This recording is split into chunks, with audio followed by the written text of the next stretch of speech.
Cari maklumat dan berita politik yang bebas, kupasan yang tepat, panas. Dapatkannya secara eksklusif hanya di Jom Channel. Komitmen kami, pentasan berita Isnin hingga Jumaat.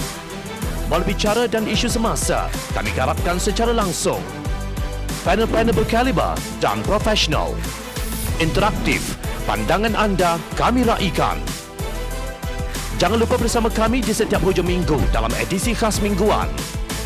Jom Channel, moving forward, sharing a new experience.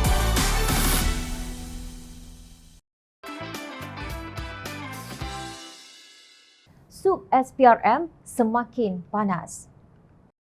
Setelah pemimpin amanah bersuara agar Ketua Pesuruhjaya Suruhanjaya Pencegahan Rasuah Malaysia SPRM Tan Sri Azam Baki bercuti sementara siasatan dilakukan terhadapnya, kini sekumpulan ahli Parlimen Keadilan pula tampil menuntut satu jawatankuasa terpilih Parlimen yang dianggotai pasukan penyiasat bebas merentas parti ditubuhkan segera. Isunya sama, iaitu mengenai dakwaan pemilikan kira-kira 2 juta unit saham oleh Azam Baki di sebuah syarikat senarai awam yang dibangkitkan oleh Profesor Dr. Edmund Terence Gomez, seorang ahli panel perundingan Suruhanjaya Pencegahan Rasuah Malaysia PPPR. Terence Gomez berkata beliau meletakkan jawatan selepas pengerusi panel Tan Sri Borhan Dollah gagal membalas surat-suratnya untuk mengadakan mesyuarat segera berhubung isu tersebut. Ahli Parlimen Keadilan tersebut adalah Siva Rasa Rasya, Sungai Buloh, Maria Chin Abdullah Petaling Jaya, Sim Zizin Bayan Baru, Hassan Karim dari Pasir Gudang, Fahmi Fazil, Lembah Pantai dan Said Ibrahim Said Noh, Ledang. Mereka menggesa Parlimen harus terlibat bagi mendapatkan pendedahan penuh tentang semua aset dipegang Azam, termasuk yang dimiliki isterinya, anak-anak dan saudara maranya. Mereka juga menggesa pendedahan penuh semua aset yang dipegang mana-mana Pesuruhjaya SPRM, sama ada bekas atau yang masih berkhidmat untuk memastikan integriti agensi anti rasuah itu. Kami mencadangkan Azam mengambil cuti bagi memudahkan siasatan pihak berkuasa. Kami mencadangkan tindakan segera bagi menangani dakwaan tersebut dan membersihkan nama baik SPRM sekiranya dakwaan tersebut terbukti tidak benar, kata mereka dalam kenyataan bersama. Mereka juga mencadangkan Undang-Undang Dasar Prosedur Operasi Standard SOP serta semak dan imbang dilakukan untuk mengukuhkan SPRM. Menurut mereka, langkah tersebut dapat meningkatkan kesedaran kaki tangan di semua peringkat berhubung keperluan membanteras rasuah dan salah guna kuasa secara dalaman dan luaran. Pada masa sama, sekiranya panel pemantau SPRM enggan menyiasat dan memandangkan SPRM sendiri tidak boleh menyiasat ketuanya sendiri, polis harus memulakan siasatan berdasarkan semua maklumat sedia ada dalam domen awam, tegas mereka. Sementara itu, Terence Gomez menafikan bahawa beliau tidak menamakan Azam Baki dalam emailnya berkaitan salah laku membabitkan pegawai tertinggi agensi itu.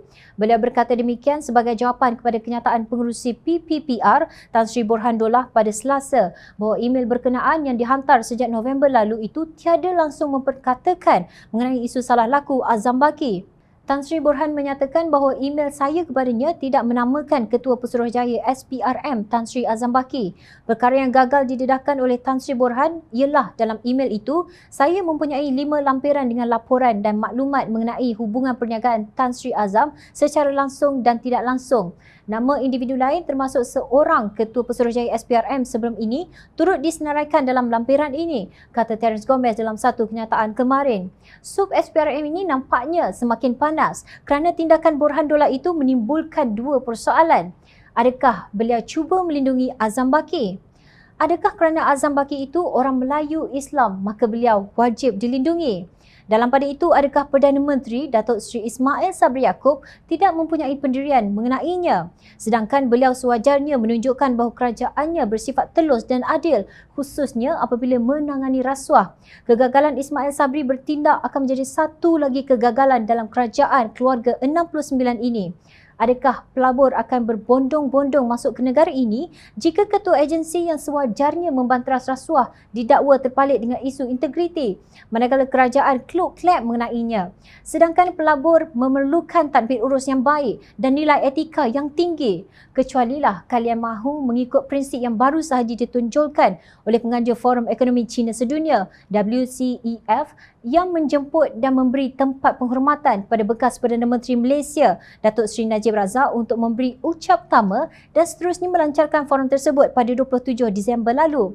Takkan kita mahu bergantung kepada inisiatif forum yang mahu meletakkan masa depan dunia di bawah kuasa Cina Komunis sebagai pemimpinnya. Tepuk dada, tanyalah hati nurani. Ingat, rakyat sentiasa memerhati.